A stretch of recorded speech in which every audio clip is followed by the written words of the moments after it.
QiQi was one of the most hated 5-star units in the game, and by hated, I mean everyone was literally praying not to lose their 50-50 to QiQi. But I don't think that's the case anymore. So let's begin. QiQi has 5 normal attack sequences, and unless you're building meme DPS QiQi, you would never waste your resources on this talent. QiQi's elemental skill heals on cast, then circles around doing minuscule damage while applying cryo to enemies. She will give you 3 more instances of heals throughout the duration of her skill. While her skill is active, QiQi has the ability to heal the whole team by doing normal and charge attacks. And I'm just going to say this right now, QiQi's healing scales off of her overall attack and not her base attack, and we will get more into that when we go over the weapons. QiQi's elemental burst has a pretty decent skill percentage damage if you want to go for a flex meme melt damage per screenshot, but the more important thing is this is where QiQi can heal your main DPS and can keep you alive even with 3 Mago Kenkis hitting you at the same time.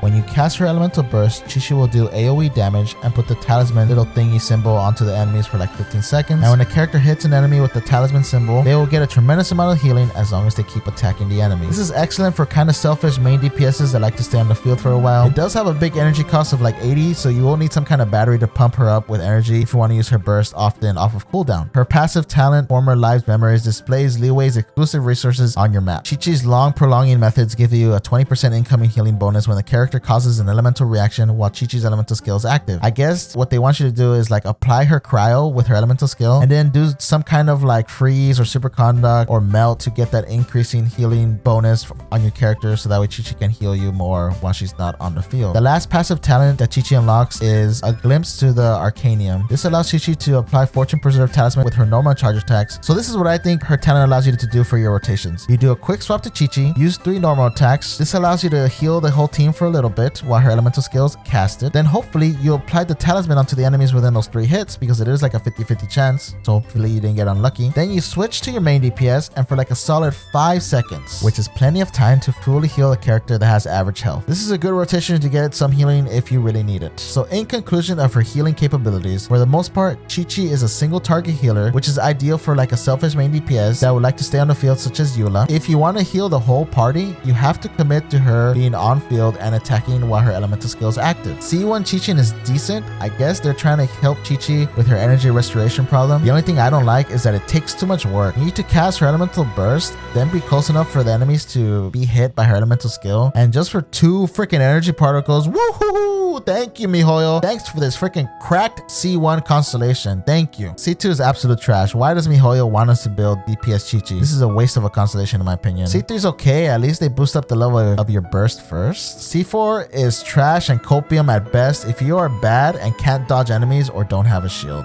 C5 boosts your elemental skill, kind of trash. C6 is good in theory, but trash for Constellation 6. I mean, look at the cooldown, 15 freaking minutes. Are you kidding me? It would be at least decent if it had a 1-minute cooldown like a C6 Constellation of Hu Tao. This Constellation is so dumb. If you really need this Constellation, then you are literally bad at this game. In conclusion, QiQi has overall one of the worst Constellation kits in the whole entire game. C1 is the only decent one, but it's still bad because it requires too much work for a Constellation that doesn't give you enough of a reward. Artifacts are easy for QiQi. The best one to get her is the Ocean Blue Clam set. By the way, I made a previous video on this set in comparison between QiQi, Barber, and Kokomi, just in case you want to check that out. But the main thing that I want to say is that since the artifact doesn't care about overhealing, it is easy for QiQi to max the healing cap, especially with her elemental burst that casts the talisman curse onto the enemies. Here's my level and current attack with QiQi, and let me show you how much damage you can expect from one rotation.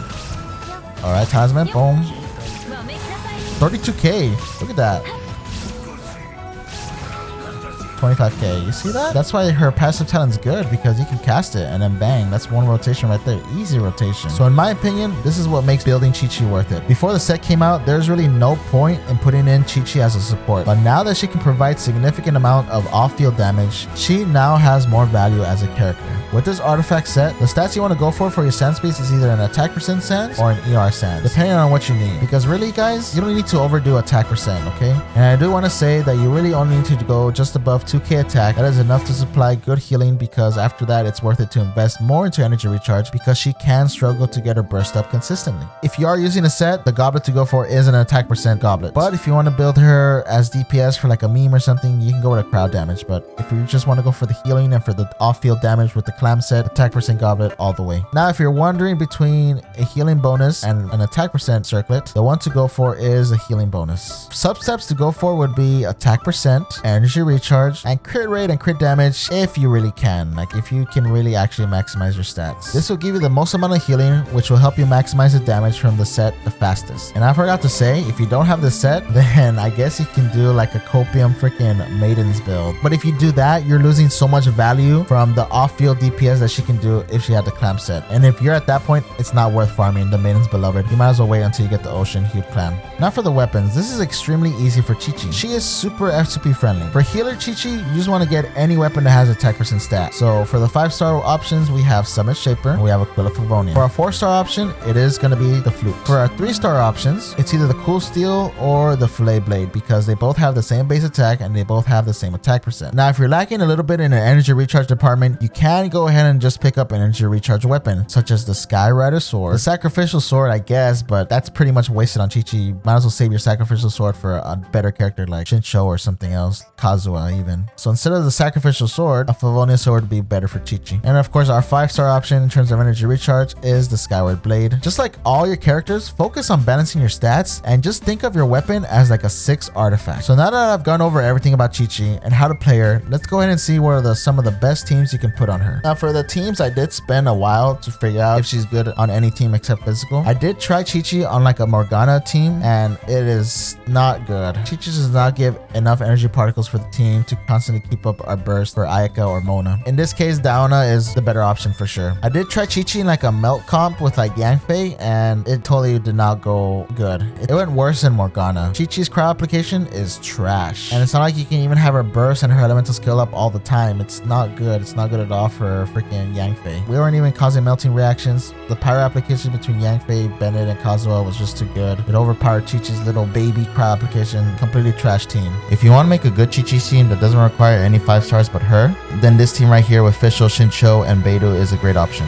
The reason being is because QiQi is going to be normal attacking on field, which is going to proc all your characters off field damage, such as C6 Fischl, Shincho's elemental burst, and Beidou's elemental burst as well. All these bursts are going to sync up with QiQi's normal attacks, and since QiQi wants to be on the field in order to do that extra damage from her clam set, it all syncs up perfectly, and it's a really cheap team that you can make and also use in Spiral Abyss. The only thing I don't like about this team is that you have to commit Shincho onto this team, which takes away from like your national team or something else they can use that's better. But if you want to try it out or you don't have anything better, then go ahead and try it. Other than that, the only good team that QiQi can be used in endgame is probably a physical team, whether it's Eula, Razor, or even like a physical Rosaria team. But yeah, those are pretty much the teams. And let me go ahead and show you some Spiral Abyss showcases.